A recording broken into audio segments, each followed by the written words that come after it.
keluarnya SP3 unsur dari pemaaf dari korban. Oh, berarti secara hukum dibolehkan kayak gitu-gitu ya, karena Iya ada dong. pemaafan. Iya dong. Sekarang bagaimana Pak Jokowi mau memaafkan terlapor sebagai tersangka kalau dia masih maki-maki Pak Jokowi? Bahwa hari ini negara kita tidak lagi negara hukum. Panglima di negeri ini bukan lagi hukum. Tidak ada kedaulatan hukum, tapi yang ada adalah kedaulatan Jokowi. Hukumnya hukum Jokowi, karena semua itu bisa dikerjakan terlepas tidak ada aturan yang mengatur sepanjang dikehendaki oleh saudara Joko Widodo. Lihat saja akibat dari kondisi kejadian ini, akhirnya Pak JK juga terbawa. Yang seharusnya tidak ikut-ikut dibawa dalam masalah. Setelah mereka tadi bersuara di Polda Metro, mengatakan cacat dan lain sebagainya, bergerak ke DPR. Nah di DPR, saya kira masanya ratusan lah itu. Oke, Mas Rahmat, terima kasih buat waktunya. Terima kasih, Adinda. Saya langsung nanya aja nih, soal tanggapan Mas Husnudin di Polda Metro Jaya kemarin bahwa katanya SP3-nya Bang Rismon Sianipar cacat formil dan material. Bahwa apa yang dimaksud dengan restoratif justice haruslah mengikuti prosedur, tahapan, dan substansi dalam memperolehnya, juga substansi dari sisi implikasinya. Dalam konteks memperolehnya, kita tahu bahwa restoratif justice yang semula telah diberikan kepada saudara Egy Sujana dan juga Damai Hari Lubis itu tidak memenuhi syarat, cacat baik secara formil maupun material. Secara formil di sana tidak ditemukan kesepakatan yang ditandatangani oleh para pihak, padahal dokumen kesepakatan itu penting. Sementara di sisi substansinya juga tidak pernah memberikan permintaan maaf, dan Jokowi juga tidak pernah menerima permintaan maaf dari Egy Sujana. Dasarnya hanyalah kesepahaman yang kita tidak tahu apa yang dimaksud dengan understanding atau kesepahaman tentang restoratif justice itu. Baik, kemarin sampai dengan tadi, saya juga lihat mereka tadi ada statement di Polda Metro yang mengatakan bahwa cacat material, cacat formil terhadap SP3-nya Rismon, Egy Sujana, Damai Hari Lubis. Tiga-tiga malah. Tiga-tiganya. Bahkan termasuk SP3-nya Rismon kemarin, tapi baru tadi diumumkan. Itu mengatakan juga cacat. Ya, bagi saya, kan sudah saya bilang, kalau antara kita berdebat, punya banyak perspektif hukum, indikator untuk atau mengukur kebenaran, kecacatan itu di mana? Ada namanya ruang penetapan tersangka. Kalau seseorang tersangka bawa pra peradilan. Kalau ada SP3 yang diterbitkan, boleh diperapitkan. Ada salurannya. Kenapa mereka kok membangun komunikasi lewat bahasa by law, berdasarkan hukum, tapi di ruang publik, tidak di lembaga peradilan.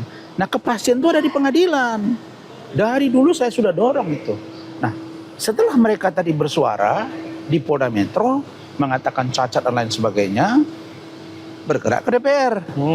Nah, di DPR, saya kira masanya ratusan lah itu. Dan di situ juga menyatakan bahwa adilin Jokowi. Ada belok lagi nih. Orangnya itu juga. Ada pengacara, ada tersangka, termasuk Roy, termasuk Rustam. Suaranya bukan ijazah saja lagi, tapi adili Jokowi dan lain sebagainya. Ini kan udah bias, udah bias. Makanya kami menganggap bahwa ini ada dugaan unsur politik. Nah, jadi mereka sebenarnya makin tersudut karena 8 yang tadinya tersangka menjadi 5. 3 sudah keluar. Dan terutama Rismon ini memberi semangat yang luar biasa kepada kami. Karena dia mampu memberi gambaran betapa buku Jokowi White Paper dan Gibran Endgame itu menurut beliau itu sudah dapat dikatakan tidak layak untuk jadikan referensi buat rakyat, apalagi referensi hukum. Nah, karena itu maka saya sebagai Ketua Umum kami Jokowi Gibran meminta agar Kejaksaan Agung Republik Indonesia lewat Kejaksaan Tinggi Dki Jakarta untuk segera mem-P21, menyatakan lengkap berkas perkara 2 klaster ini. Apa yang disampaikan oleh Rismon Sianipar dan kuasa hukumnya yang sebelumnya adalah bagian dari tim kami sebelum membelot dan berkhianat kepada kami, ya itu tidak dapat dipertanggungjawabkan secara hukum. Klaster 1, Rustam, Rizal Fadila, Kurnia, ya kan? Nah, kemudian plus 2 lagi, Roy dan Tifa.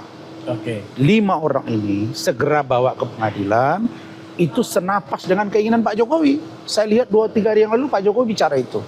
Minta agar segera dilakukan persidangan melalui P21 lewat kejaksaan. Untuk apa? Untuk memberi kepastian hukum. Untuk apa? Untuk orang-orang yang mengatakan Pak Jokowi takut menunjukkan ijazah supaya diperlihatkan secara kasat mata di luang persidangan dan live banyak media seluruh Indonesia. Oke. Maka kami tegaskan bahwa hari ini negara kita tidak lagi negara hukum. Panglima di negeri ini bukan lagi hukum. Tidak ada kedaulatan hukum, tapi yang ada adalah kedaulatan Jokowi. Hukumnya hukum Jokowi, karena semua itu bisa dikerjakan terlepas tidak ada aturan yang mengatur sepanjang dikehendaki oleh saudara Joko Widodo. Satu lagi Mas, dari kubunya Roy sendiri bilang bahwa SP3 itu tidak sah karena SP3 adalah surat penghentian penyidikan. Artinya kalau misalkan dihentikan, harus seluruhnya yang dihentikan, bukan... Nah, itu yang selalu narasi yang mereka bangun. Ya. SP3 itu surat pemberitahuan penghentian penyidikan. Oke. Nah, mereka bilang, wah nggak sama dong, nggak boleh dong. Harusnya kan karena ini satu klaster, misalnya 2 klaster, klaster 1 5, klaster 2 3. Oke. Sekarang tapi mereka tersangka 8 orang. Kalau 2 atau 3 di SP3, yang lain harus SP3. Beda. Kenapa bilang?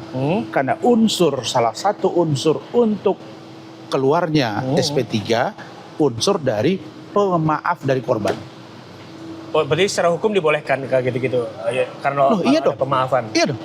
Sekarang bagaimana Pak Jokowi mau memaafkan terlapor sebagai tersangka kalau dia masih maki-maki Pak Jokowi?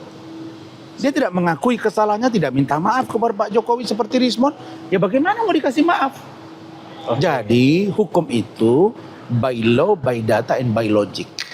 Ada logika law and mandatory law. Kalau logika hukumnya nggak masuk, maka tidak mungkin dia ada putusan hukum yang objektif terhadap itu. Kira-kira begitu. Oke, terakhir Mas Rawan. Oke. Kata-kata buat Mas Roy dan kawan-kawan. Baik, Mas Roy, saya sudah lihat isu ijazah ini setahun lebih. Pak Jokowi saja melaporkan itu 30 April, sekarang sudah tanggal 16 April. Persis 1 tahun. Kalau ribut-ribut ini malah sudah lebih. Nah, jadi Rismon sudah keluar SP3, Egy Sujana juga, Damai Hari juga. Anda kalau masih ngotot silakan. Tapi saya akan katakan kalau Anda bicara di ruang publik tidak akan memberi pengaruh apa-apa. Yang ada masyarakat makin muncul persepsi banyak hal. Lihat saja akibat dari kondisi kejadian ini akhirnya Pak JK juga terbawa. Yang seharusnya tidak ikut-ikut dibawa dalam masalah ini. Tapi karena isunya liar, maka banyak orang mempersepsikan seolah-olah Pak JK memberi dana 5 miliar. Padahal itu AI, kata Rismon. Nah, jadi untuk menghindari makin melebarnya persoalan ini, saya hanya mendorong Roy, kemudian Tifa, Rizal Fadila, Kurnia, dan Rustam Effendi plus pengacaranya untuk kalian, yuk kita tempuh pengadilan, buktikan di pengadilan siapa yang benar. Kalau ternyata ijazah Pak Jokowi ada dan asli, maka terbukti perbuatan pencemarannya. Tapi kalau ternyata ijazahnya tidak benar dan palsu, maka tidak ada perbuatan pidana, apalagi yang namanya pencemaran. Saya kira itu supaya rakyat tidak tertunggu-tunggu. Demikian, terima kasih. Buktikan saja di ruang hukum. Yes. Siap, makasih Bang. Thank you. Gak sempat baca? Dengerin aja. Klik icon text to speech, gak pakai ribet di okezone.com.